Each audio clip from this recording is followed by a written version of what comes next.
श्रीमद्भगवद गीता ओम पंचदशोऽध्यायः।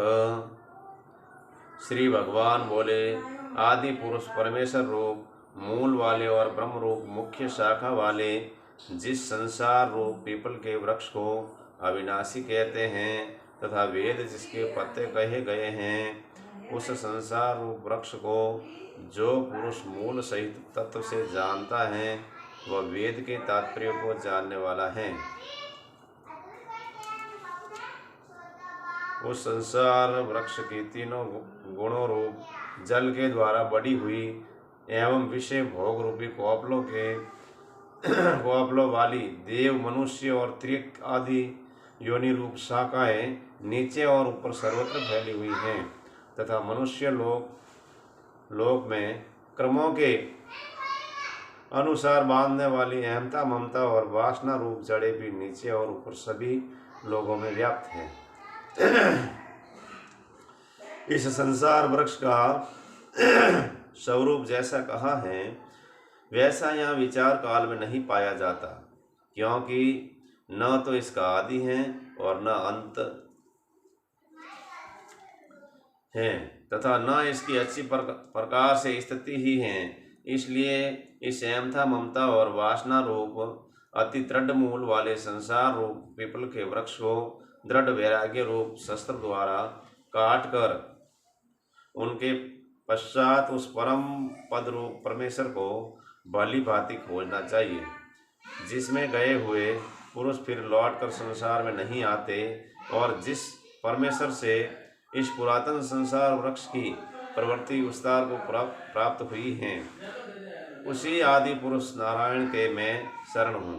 इस प्रकार दृढ़ निश्चय करके उस परमेश्वर का मनन और निध्यासन करना चाहिए, जिसका मान और मोह नष्ट हो गया है, जिन्होंने आसक्ति रूप दोष को जीत लिया है, जिसकी परमात्मा के स्वरूप में नित्य स्थिति है और जिसकी कामनाएं पूर्ण रूप से नष्ट हो गई हैं, वे दुख रूप नामक द्वंद्व से विमुक्त ज्ञानी जन उस अविनाशी परम पद को प्राप्त होते हैं। जिस परम पद को प्राप्त होकर मनुष्य लौट कर संसार में नहीं आते, उस स्वयं प्रकाश परम पद को न सूर्य प्रकाशित कर सकता है, न चंद्रमा और न अग्नि ही वही मेरा परम धाम है। इस देह में यह जीवात्मा मेरा ही सनातन अंश है और वही इस प्रकृति में स्थित मन और पांचों इंद्रियों को आकर्षण करता है। वायु गंध के स्थान से गंध को जैसे ग्रहण करके ले जाता है, वैसे ही देह आदि का स्वामी जीवात्मा में जिस शरीर का त्याग करता है, उससे इन मन सहित इंद्रियों को ग्रहण करके फिर जिस शरीर को प्राप्त होता है उसमें जाता है।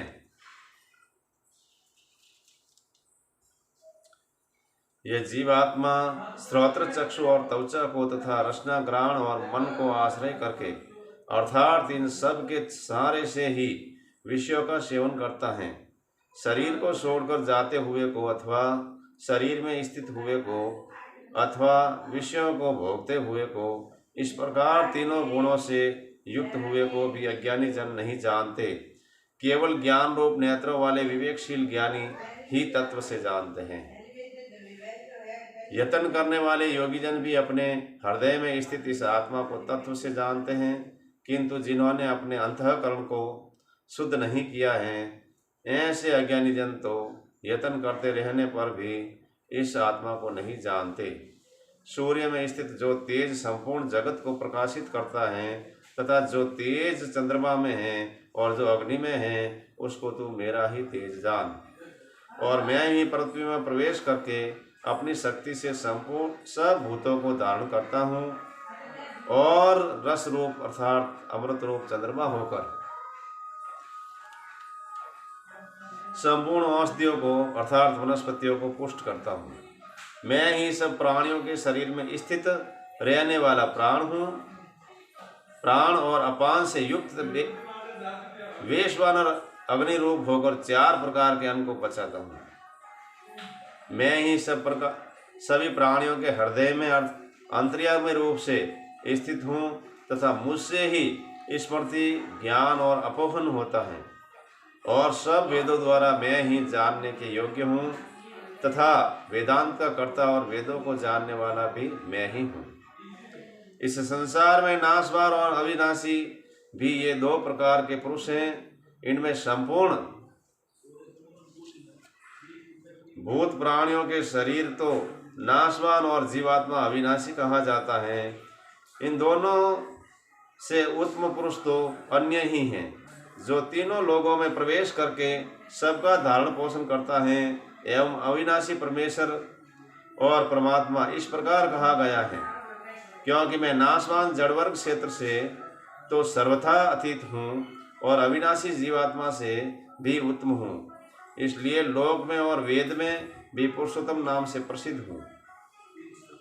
भारत, जो ज्ञानी पुरुष मुझको इस प्रकार तत्व से पुरुषोत्तम जानता है, वह सर्वज्ञ पुरुष सब प्रकार से निरंतर मुझ वासुदेव परमेश्वर को ही भजता है। हे निष्पाप अर्जुन, इस प्रकार यह अति रहस्य युक्त गोपनीय शास्त्र मेरे द्वारा कहा गया है। इसको तत्व से जानकर मनुष्य ज्ञानवान और कृतार्थ हो जाता है। ओम तत्सदिति श्रीमद्भगवद गीता उपनिषत्सु ब्रह्म विद्यायां योग शास्त्रे श्री कृष्ण अर्जुन संवादे पुरुषोत्तम योगो नाम पंचदशो अध्यायः। हरि ओम तत्सत्, हरि ओम तत्सत्, हरि ओम तत्सत्, हरि ओम तत्सत्। ओम शांति शांति शांति।